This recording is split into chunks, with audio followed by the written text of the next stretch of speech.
Yeah. Ha! Yeah, I'm so special, I'm so special, I'm so special, so special, so special. I'm like Ichigo, master in a red suit. This my Bankai form, I'm about to let loose. Better make your next move your best move. Straight out the gate, niggas gon' hate and try to test you. Watch who you with, who your mans, who you next to. If you take a hit with son assist like a nephew, you can never check us, homie, this a chess move. Wrote this on a little short bus, I'm so special. If Mav say get him, I'ma get him. Ain't no talking when I pull up. Park up, hop out, run down with my hood up. Now what the fuck are you hating for? Can't DFG get money anymore?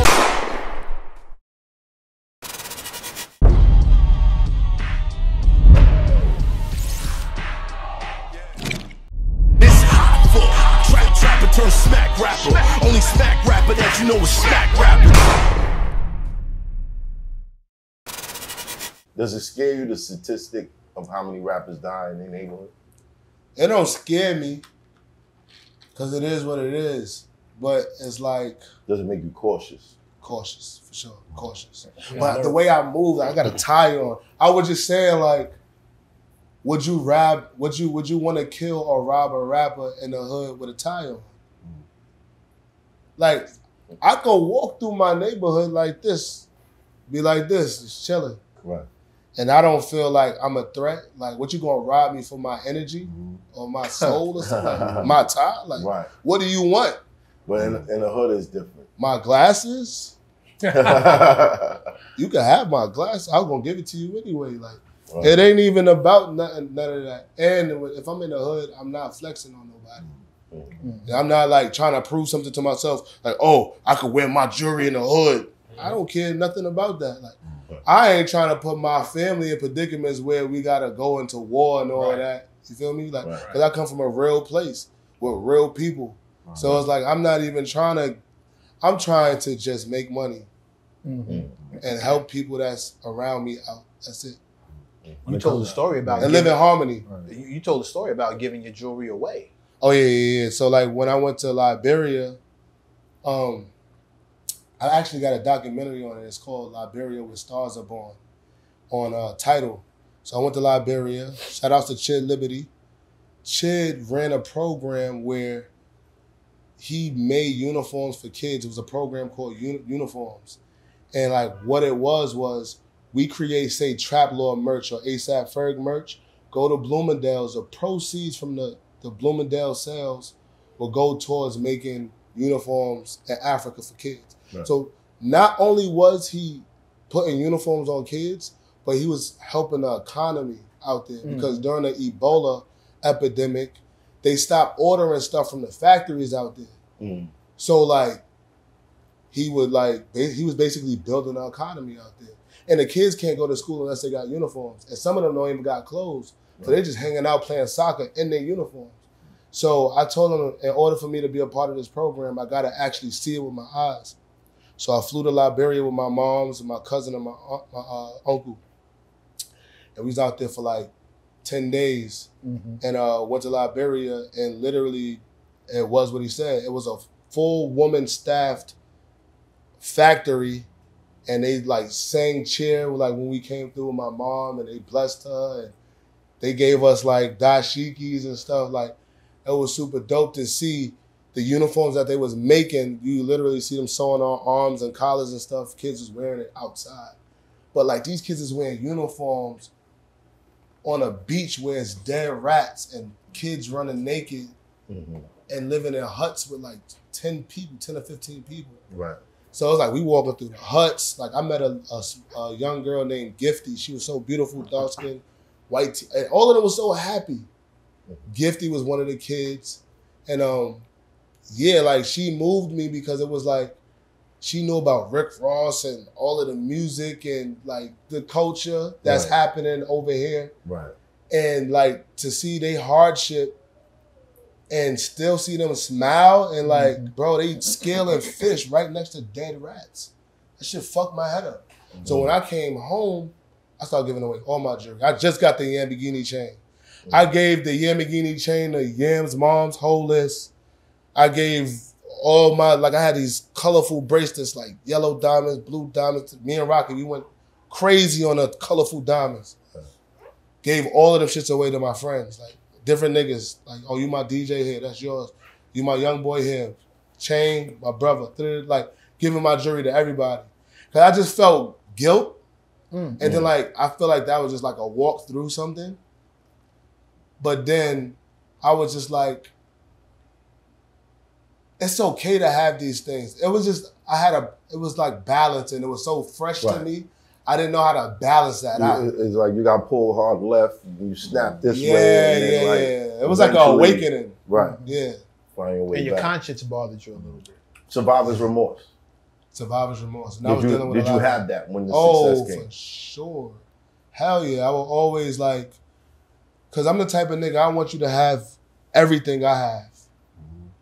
But I'm realizing that I work for this. So why should you have everything I have if you didn't work for nothing? Right. Like, I want to see you shine. Like, I done paid for niggas spots living in brownstones. I done did, like, and I ain't gonna talk about everything I did, but it's like, I'm just giving y'all perspective of how I'm like Solomon, like King Solomon. I want to be in the field with my soldiers.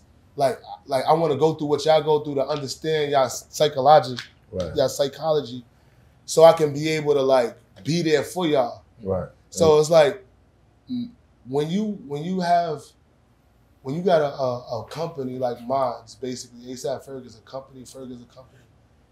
You have the tour manager, you got managers, you got assistants, you got the niggas that making merch, you got niggas that like everybody to manage. Really, you're a therapist because you got to understand how all of these different people tick in order to like keep the harmony within the space. We go on long tours, niggas want to fight everything. Somebody not getting no pussy. So it's like niggas is like, it's no... Somebody's having an episode. Exactly, like, it's no balance, so niggas is like, turning into Goku and shit. But it's like, you gotta understand how to like balance all that shit out. Was anybody ungrateful?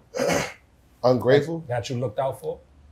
I feel like niggas is, I think niggas is definitely grateful.